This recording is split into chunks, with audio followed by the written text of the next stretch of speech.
bamugume babo bakyagendera ddala mu maaso ne honeymoon yaabwe babo beerabireko ate mukwano omukyala chozen becky bamudeportinze back into the country ate mukwano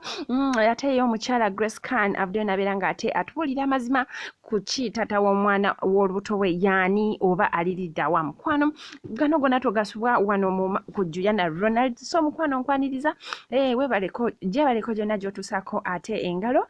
wasuza otya oba wasibye otya depending on your location mukwano gwatanatweyungako tugamba subscribe otweyungeko ate gwe mukwano ya subscribing agamba thank you so much nkwebaza nnyo kyansusu nnyo ddala kubanga gwantusiza wano wendi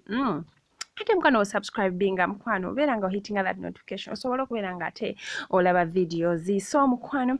bana babiri mumanyi nti gye buvuddeko baagatibwa banga si ddene emyezi 3 teginakoona oba sinakindi n'ebiri giyinza okuba nga teginakoona naye mukwano these guys are living the best or no they are living at like they are at it kitegeera omukwano wegutya weguli mukwano obanga ate goyagala naye ate akwagala ate nga akutegeera okusinga gwe wetegeera mukwano baabo ate bali mu honeymoon yaabwe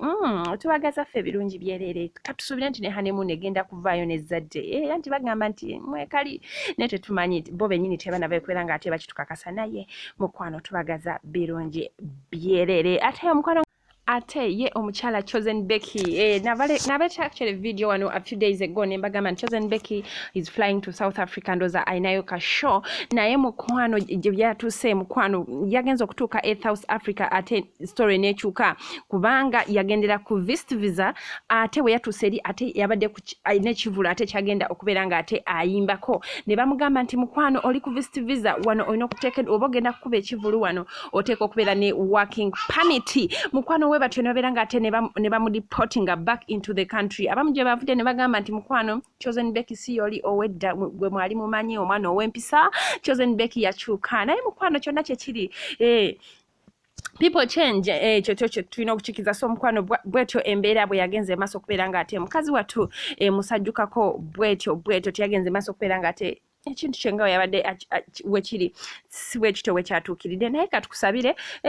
next time better process